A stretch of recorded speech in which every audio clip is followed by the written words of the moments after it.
masih bersama dengan kami dalam Berita Lampung. Untuk Anda yang baru saja bergabung, kami akan menyajikan kembali berita utama pada pagi hari ini.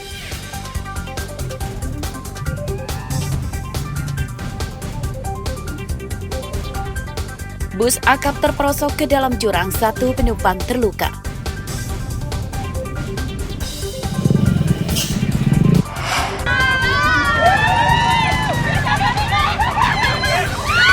Puluhan warga menanam pohon pisang dan mandi di jalan rusak.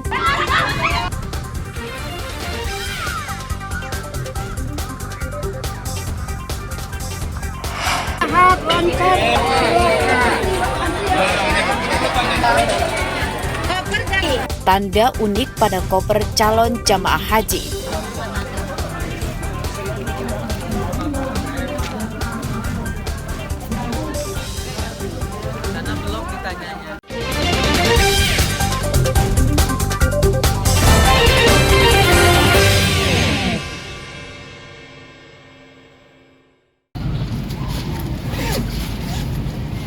Ratusan motor yang terjaring razia polisi Satlantas Polresta Bandar Lampung hingga Senin siang belum diambil pemiliknya. Dalam 1 bulan terakhir, sebanyak 118 motor dan 2 mobil ditahan polisi karena menggunakan knalpot tidak standar atau menggunakan knalpot brong alias suara berisik.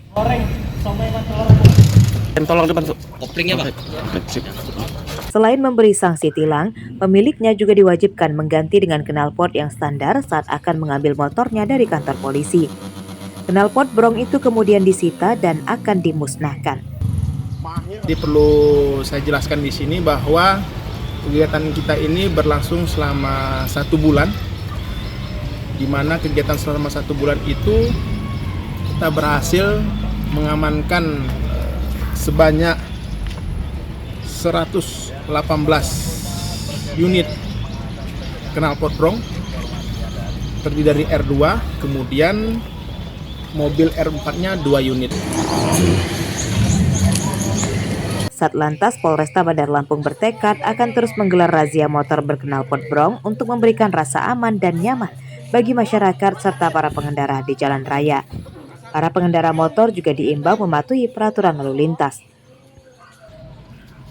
Robila Ste melaporkan dari Bandar Lampung.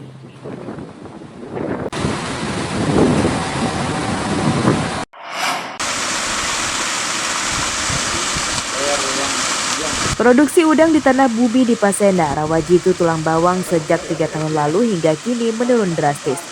Penyebabnya karena udang yang dibesarkan di tambak banyak mati akibat terserang virus jenis lelas. Virus itu menyerang dan mematikan benur atau bibit udang mulai di usia 15 hari. Di daerah ini sebelumnya terdapat lebih dari 1.000 petambak udang, namun sebagian besar kini gulung tikar. Banyak tambak atau kolam yang kosong atau tidak diisi benih karena pemiliknya tak memiliki modal lagi setelah beberapa kali gagal panen. Mereka yang bangkrut akhirnya memilih bekerja di luar daerah dan ada juga yang beralih ke profesi lain.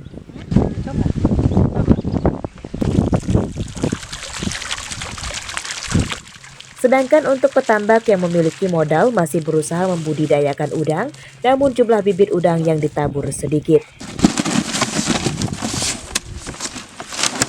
Itu lelas itu yang sekarang nih ke depan nih lelas itu mati-mati terus udangnya. Sejak kapan, Bli? Ya sejak ini selama 3 tahun ya Pak. Selama 3 tahun udah ini kena lelas ini. Sebelumnya itu masih bisa bagus udangnya itu. Ini yang kemarin berhasil cuman ya balik-balik modal aja. Terus ini tebar lagi malah kemarin ya umur 2 bulan. Kebetulan sudah agak gede dikit, cuman ya karena kebanyakan hujan akhirnya gagal juga di umur 2 bulan. Saat ini banyak Pak yang nggak tebar ya? Banyak Pak, karena ya itu Pak tadi faktor ini modal Pak, modalnya yang pada nggak ada. Lagi Bli, deketin nggak Bli? Produksi udang di Bubi di Pasenda sebelumnya bisa hingga 75 ton per hari. Namun sejak merebaknya virus udang itu, kini produksinya menurun drastis di kisaran 5 ton per hari. Penyakit HPND, jadi akut hepatopankreas necrosis disease. penyakit udang yang menyerang hepatopankreas. Itu sudah kurang lebih di 3 tahun lalu. Untuk produksi di Pasena itu biasanya kami bisa produksi itu perharinya itu di 72 sampai 75 ton per hari, tapi kali ini hanya 5 sampai 6 ton per hari, Mas.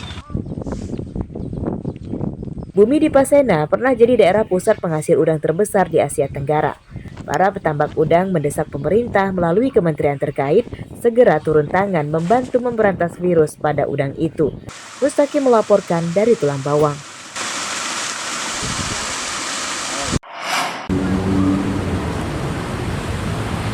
Menjelang pendaftaran peserta didik baru atau PPDB, Dinas Kependudukan dan Catatan Sipil atau Disdukcapil Bandar Lampung meningkatkan pengawasan untuk mencegah adanya pemalsuan data. Ini dilakukan karena kasusnya pernah ditemukan, yakni warga luar daerah yang mengurus surat keterangan domisili atau perubahan kartu keluarga untuk kepentingan PPDB dari jalur zonasi. Selain menggunakan alat pendeteksi nomor induk kependudukan atau DIK, pencegahan pemalsuan data dilakukan dengan cara Disdukcapil tidak melayani pengurusan pembuatan KTP dan kartu keluarga yang diwakilkan kepada orang lain, termasuk pamong. Pembuat KTP dan kartu keluarga diimbau datang langsung tanpa harus menggunakan jasa calo. Ya, imbauannya jadi seluruh persyaratan dokumen kependudukan yang diperlukan untuk pendaftar PPDB itu harus dimasukkan sesuai dengan ketentuannya. Apabila memang tidak memenuhi syarat, ya jangan diupload gitu, karena pasti akan ketahuan, karena kita kan dasarnya database, bisa kita lacak kapan perubahannya, histori perubahannya seperti apa, dan benar atau tidaknya gitu. Jadi ketika kita sudah keluarkan pernyataan dan mencoba lagi untuk melakukan manipulasi, itu pun bisa ketahuan. Seperti diketahui, salah satu syarat PPDB dari jalur zonasi adalah pendaftar harus menyertakan surat keterangan domisili. Pada PPDB tingkat SMP dan SMA di tahun-tahun sebelumnya, pemalsuan surat keterangan domisili sering ditemukan. Jeffrey Arifin melaporkan dari Bandar Lampung.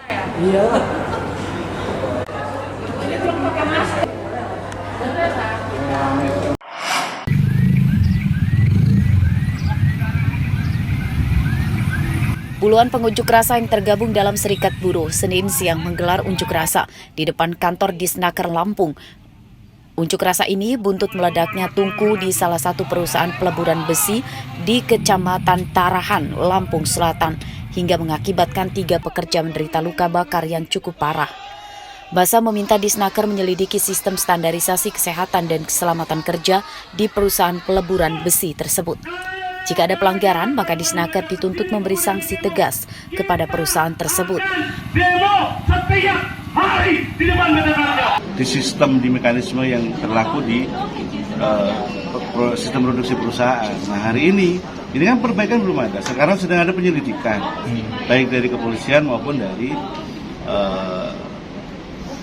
pengawas tenaga kerjaan. Nah, pengawas tenaga kerjaan kan pasti bukan cuma apa yang terjadi dengan kakak dong, tapi secara keseluruhan sistem produksi ini berjalan tidak, benar nggak, aman nggak, safety nggak, kemudian alat perangkat petugasnya seperti apa, sistem penanganan P3K-nya seperti apa. Itu mereka itu minta untuk penutupan itu ya, penutupan. Tapi kan kita itu kalau penutupan itu bukan di ranah kita sih, karena ke kepala daerah. Nanti kita sesuai dengan hasil tim kita hari ini, tim pengawas kita, kalau memang K3-nya tidak berfungsi, B2, K3 nggak itu, terus ada yang semua tidak berfungsi, nanti kita merekomendasikan, kesepakatan nanti akhir Rabu ya, kita minta waktu, karena tim kita kan terjun juga, kita kan mau komunikasi juga dengan pihak kepolisian gimana, jadi untuk rekomendasi kita berikan itu untuk. Meledaknya tungku di perusahaan peleburan besi itu terjadi pada 8 Mei lalu. 3 orang pekerja dilarikan ke rumah sakit akibat menderita luka bakar. Kasus tersebut juga diselidiki oleh Polres Lampung Selatan untuk mencari tahu penyebabnya, apakah ada kelalaian atau murni kecelakaan kerja. Jeffrey Arifin melaporkan dari Bandar Lampung.